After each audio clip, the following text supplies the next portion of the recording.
Buddhāvataṃsaka Sutra. Book 37. Manifestation of Buddhas. Video 4.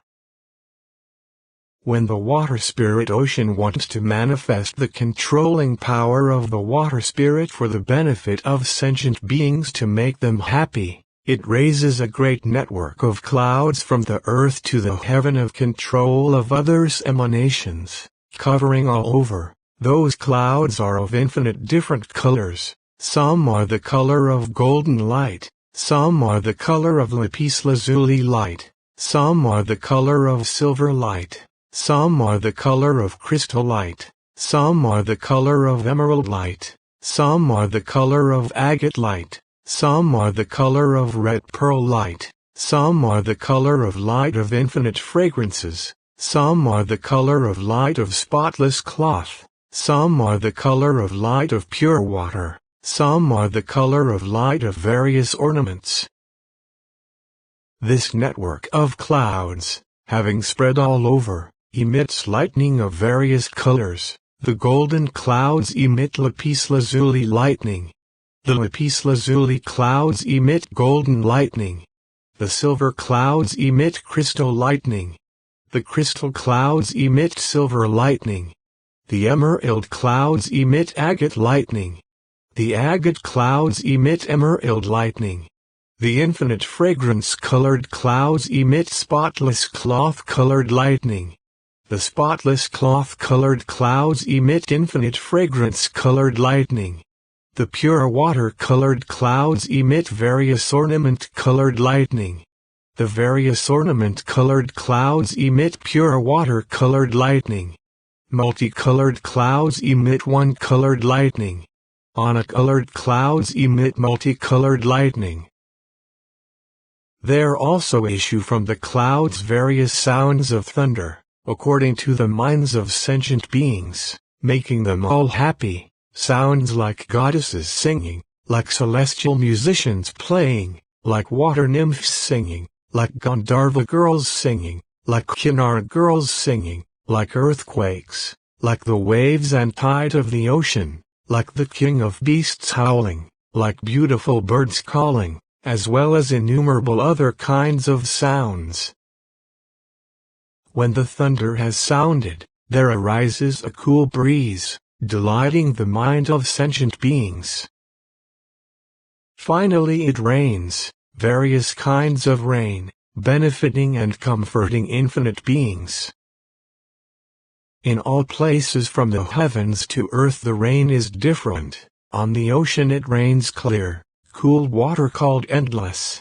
In the heaven of control of others' emanations it rains various music such as pipes and flutes, named beautiful. In the heaven of enjoyment of emanation it rains jewels called radiating great light. In the heaven of happiness it rains great ornaments, called hanging crests. In the heaven of timely portion it rains large, beautiful flowers, called various adornments. In the 33-fold heaven it rains many sublime fragrances, called pleasing. In the heaven of the four-world guardians it rains precious celestial robes, called covering. In the palace of water spirits it rains red pearls, called flowing light. In the palace of the titans it rains weapons, called conquering enemies. In the northern region of earth it rains various flowers, called blooming. In the other regions of earth it also rains differently according to the place. Though the mind of the water spirit is impartial, without discrimination, simply because the roots of goodness of sentient beings are different, the rain has distinctions. Similarly, when Buddha, the truly enlightened, the supreme spiritual sovereign, wants to edify sentient beings with right teaching, first he spreads clouds of embodiments over the cosmos, appearing differently according to inclinations of beings. For some beings he manifests clouds of mortal bodies. For some, clouds of emanated bodies. For some, clouds of power bodies. For some, clouds of form bodies. For some, clouds of glorified bodies.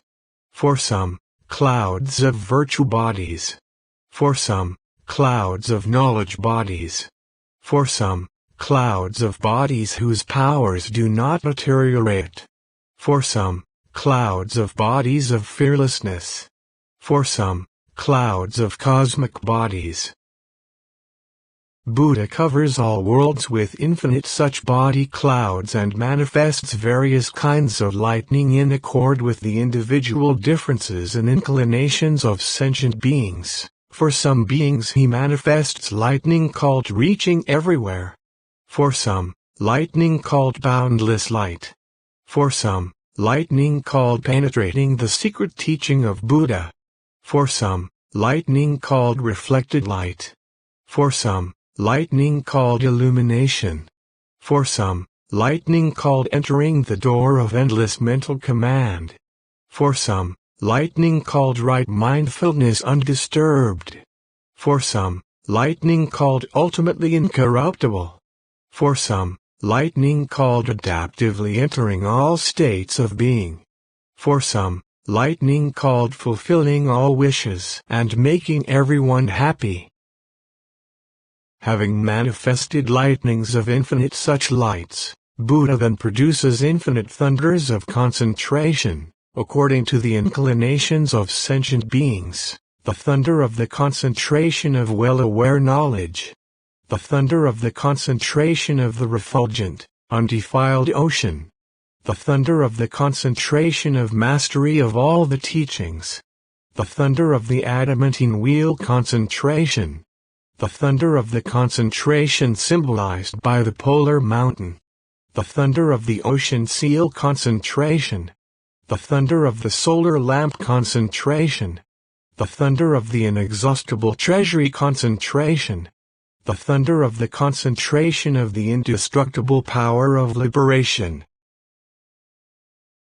After the thunder of infinite different concentrations such as these have emerged from the clouds of embodiments of Buddha, when about to shower the rain of truth, first he manifests an auspicious sign to awaken sentient beings. From the mind of unhindered compassion he manifests the atmosphere of great knowledge of Buddha, called able to cause all sentient beings to develop inconceivable happiness and well-being. Once this sign has appeared, the bodies and minds of all enlightening beings and sentient beings become clear and cool. After that, from the cloud of the great reality body of Buddha, the cloud of great compassion, the cloud of great inconceivability, showers the inconceivable, far-flung rain of teaching, causing all beings' bodies and minds to be pure. For enlightening beings sitting at the site of enlightenment there showers a great rain of teaching called non-differentiation of the realm of reality. For enlightening beings in their final embodiment there showers a great rain of teaching called enlightening beings' easy mastery of the esoteric teaching of Buddha. For enlightening beings to become fully enlightened in the next life there showers a great rain of teaching called pure universal light. For coronated enlightening beings there showers a great rain of teaching called adornment by the embellishments of Buddhahood.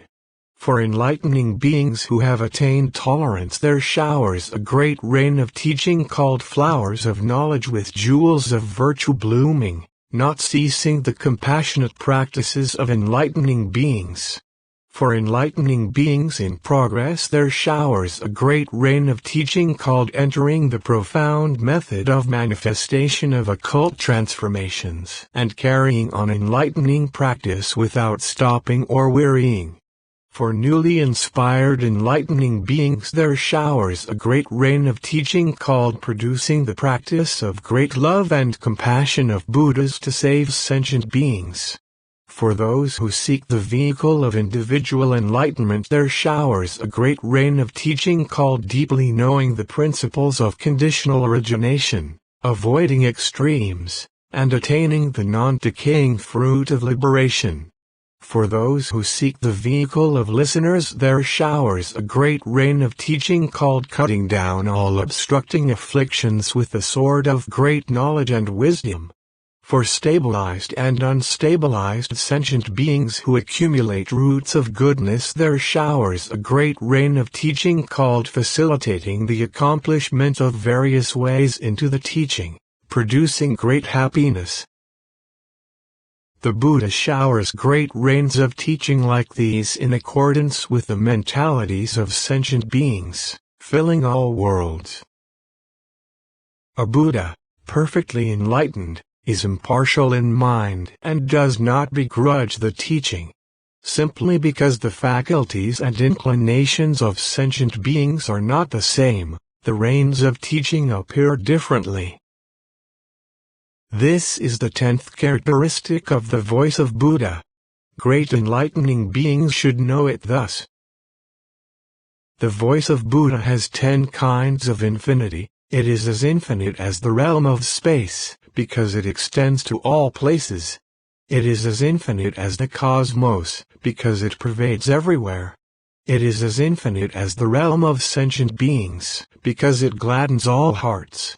It is as infinite as all acts, because it explains their results and consequences. It is as infinite as afflictions, because it removes them all. It is as infinite as the speech of sentient beings, because it enables them to hear according to their understanding. It is as infinite as the inclinations and understandings of sentient beings, because it observes them all to rescue and liberate them. It is as infinite as past, present, and future because it has no boundaries. It is as infinite as knowledge, because it distinguishes everything. It is as infinite as the realm of Buddhahood, because it enters the cosmos of reality of Buddhahood. The voice of Buddha, the completely enlightened, comprises incalculable infinities such as these. Great enlightening beings should know it thus. Then the enlightening being universally good, to again clarify what he meant, spoke these verses. When a billion-world universe is about to dissolve, the power of being's virtue announces that the four meditations are peaceful and painless, causing them to leave desire when they have heard. 10-powered Buddha, also like this, produces a sublime voice pervading the cosmos, explaining that conditioned states are painful and impermanent, so beings may cross for good the sea of birth and death.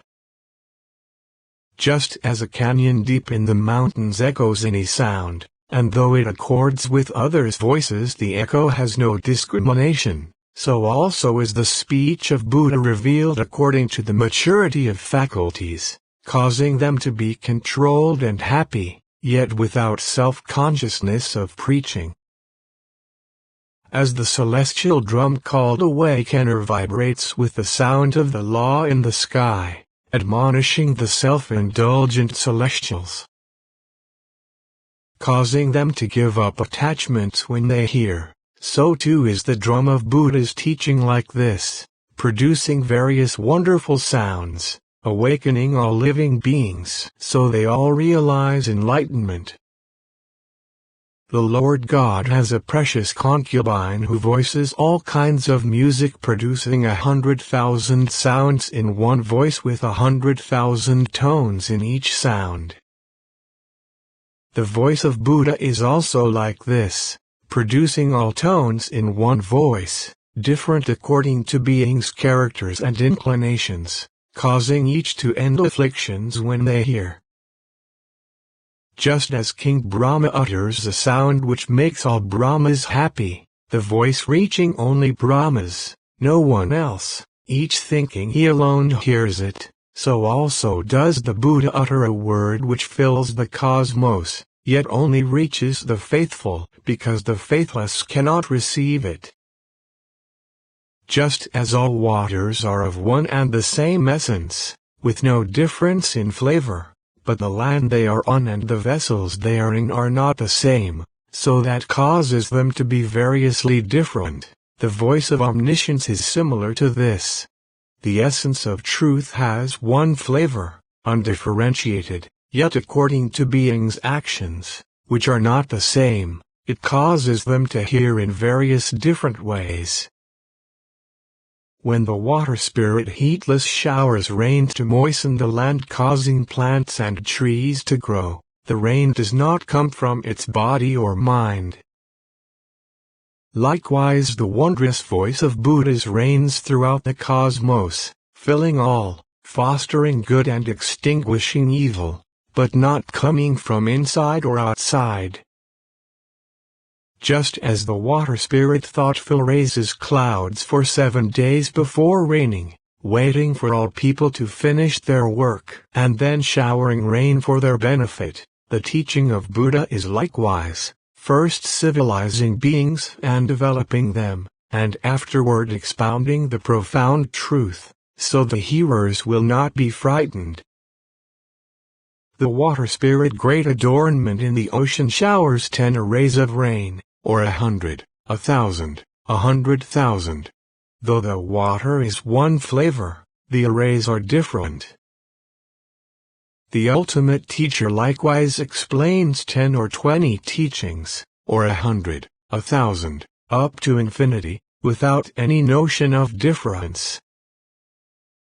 The supreme water spirit ocean covers the earth with clouds. The rain in each place is different, but the spirit has no thought of distinction. Likewise Buddha, sovereign of truth, extends clouds of great compassion in all directions, raining differently for each practitioner, yet without discriminating among them. How should great enlightening beings know the mind of Buddha, the truly awake? The mind, intellect, and consciousness of Buddha are ungraspable. One can know the mind of Buddha only in terms of the infinity of knowledge. Just as space is the resting place of all things, while space has no resting place, so also is the knowledge of Buddha the resting place of all mundane and transcendental knowledge, while the knowledge of Buddha has no resting place. This is the first characteristic of the mind of Buddha. Great enlightening beings should know it thus. Just as the realm of truth always produces the liberations of Buddhist followers, individual illuminates, and enlightening beings, while the realm of truth has no increase or decrease, in the same way the knowledge of Buddha always produces all kinds of worldly and transmundane knowledge without itself increasing or decreasing. This is the second characteristic of the mind of Buddha. Great enlightening beings should know it thus. Just as the ocean water flows under the continents and islands, so that all who drill for water find it, yet the ocean does not form any notion of itself giving out water. In the same way the water of the ocean of knowledge of Buddha flows into the minds of all sentient beings, so that if they examine things and practice ways of entering truth they will find knowledge, pure and clear, with lucid understanding. Yet the knowledge of Buddha is equal, non-dual, without discrimination. But according to the differences in sentient beings' mental patterns, the knowledge they obtain is not the same.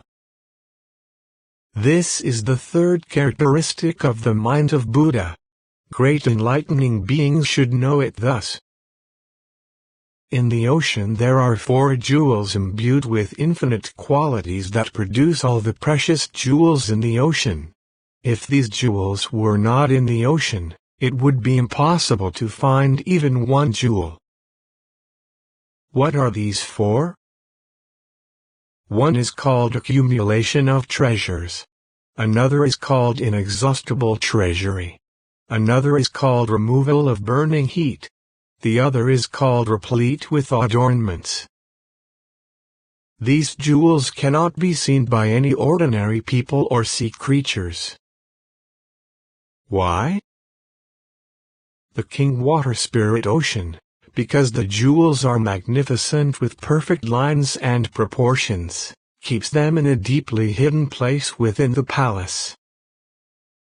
The great ocean of knowledge of Buddha similarly has 4 great jewels of knowledge, with infinite qualities of knowledge and virtue, whereby are produced all the jewels of knowledge of the stages of learning and beyond learning of ordinary people, Buddhist followers, and individual illuminates, and of enlightening beings.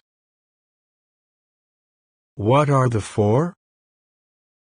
They are the jewel of great knowledge of unattached skill in means, the jewel of great knowledge of skillfully distinguishing the conditioned and the unconditioned, the jewel of great knowledge analytically explaining countless things without violating the essential nature of things, and the jewel of great knowledge knowing appropriate and inappropriate timing without ever amiss.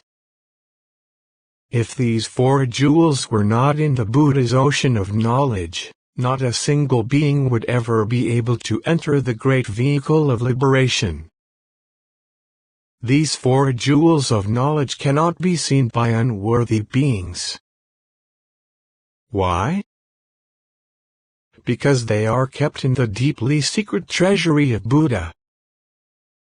These 4 jewels of knowledge are even, symmetrical, straight and true, immaculately beautiful, and able to universally benefit all enlightening beings, enabling them to attain the light of knowledge. This is the 4th characteristic of the mind of Buddha. Great enlightening beings should know it thus. Also, the ocean has 4 jewels of blazing light spread on its floor, which by nature are extremely, fiercely hot. They are able to drink up and shrink the immeasurable quantities of water poured in by all the rivers, so that the ocean neither increases nor decreases. What are these 4? One is called solar matrix. The second is called removing moisture. The third is called flame light. The 4th is called thorough exhaustion. If these 4 jewels were not in the ocean, the whole world, up to the highest heaven of material existence, would all be flooded. The light of this great jewel solar matrix, when it shines on seawater, turns it to milk. The light of the great jewel removing moisture, when it shines on the milk, turns it to cream. The light of the great jewel flame light, when it shines on the cream, turns it to butter. The light of the great jewel thorough exhaustion, when it shines on the butter, turns it to ghee, blazing like fire, consuming it without remainder. Buddha's ocean of great knowledge similarly has 4 kinds of jewels of great knowledge, with light of immeasurable power. When the light of these jewels of knowledge touches enlightening beings, it ultimately causes them to attain the great knowledge of Buddha. What are the 4? They are the jewel of great knowledge stopping all the waves of scattered goodness, the jewel of great knowledge eliminating all emotional attachment to the teachings, the jewel of great knowledge of the universal illumination of the light of intelligence, the jewel of great knowledge of boundless effortlessness equal to Buddha. When enlightening beings practice the methods of fostering enlightenment, they rouse innumerable waves of scattered goodness, which all worldly beings, celestials, humans, or titans cannot destroy. When Buddha touches those enlightening beings with the light of the jewel of great knowledge of stopping all the waves of scattered good, it causes them to leave behind the waves of scattered good, keep their minds on one point, and dwell in concentration. Then, touching the enlightening beings with the light of the jewel of great knowledge, removing all emotional attachment to the teachings, causes them to give up clinging to the taste of concentration and awaken great spiritual powers. Then, touching the enlightening beings with the light of the jewel of great knowledge of the universal intelligence causes them to relinquish the occult powers they exercise and to engage in the active employment of great science. Then, touching the enlightening beings with the light of the jewel of great knowledge of boundless effortlessness equal to Buddha causes them to relinquish the active exercise of great science they have been engaged in so that they finally reach the equanimity of Buddhas and cease all effort completely. Without the contact of the great light of these four jewels of knowledge of Buddha, it would be impossible for a single enlightening being to attain Buddhahood. This is the fifth characteristic of the mind of Buddha. Great enlightening beings should know it thus. The million lands from the sphere of water up to the heaven of neither perception nor non-perception, the abodes of sentient beings in the realm of desire, the realm of form, and the formless realm, all arise from space and rest in space. Why? Because space is everywhere. But though space contains all the realms of desire, form, and formlessness, yet it has no discrimination. The knowledge of Buddha is also like this: the knowledge of listeners, the knowledge of individual illuminates, the knowledge of enlightening beings, the knowledge of formulated practices, and the knowledge of unformulated practices, all arise from the knowledge of Buddha and rest in the knowledge of Buddha, because the knowledge of Buddha pervades all. Though it contains innumerable knowledges, it has no discrimination. This is the sixth characteristic of the knowledge of Buddha. Great enlightening beings should know it thus. Atop the snowy mountains there is an excellent medicinal tree called inexhaustible roots. The roots of that medicinal tree grow from 168,000 leagues, all the way down to the adamantine ground and the sphere of water. When that medicinal tree grows roots, it causes the roots of all trees on the continent to grow. When the medicinal tree grows a stem, it causes the stems of all trees on the continent to grow. The same is true of the branches, leaves, flowers, and fruits. The roots of the medicinal tree can grow stems, and the stems can grow roots. The roots are inexhaustible, so it is called inexhaustible roots. That medicinal tree can foster growth everywhere, except for two places where it cannot perform the beneficial action of promotion of growth, that is, in the pits of hells and in the sphere of water. Yet it has no aversion to them. The great tree of the supreme medicine of the knowledge of Buddha, likewise, by past development, fully perfects all good qualities of knowledge, shades all realms of sentient beings, and destroys all the miseries of bad states. Universal compassion and commitment form its roots. It is born from the seed of true knowledge of all Buddhas. It is steadfast and immovable. Skill in means is its trunk. The transcendent perfections of cosmic knowledge are its branches. Meditations, liberations, and the great concentrations are its leaves.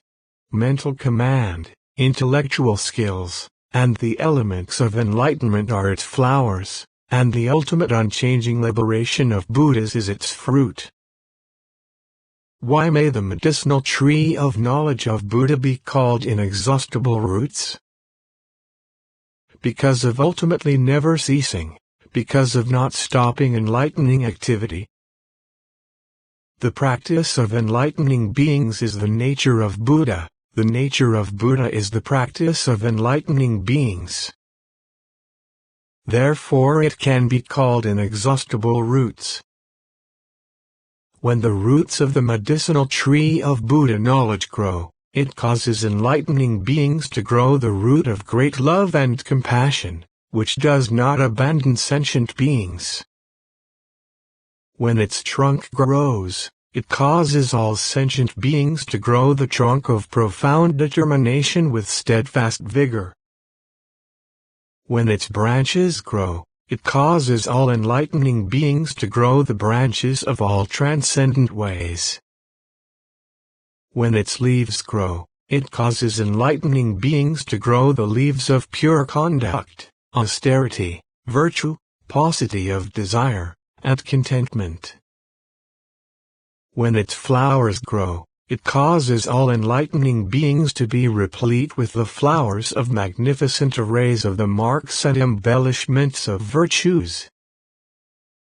When its fruit grows, it causes all enlightening beings to gain the fruits of acceptance of non-origination up to acceptance of coronation by all Buddhas.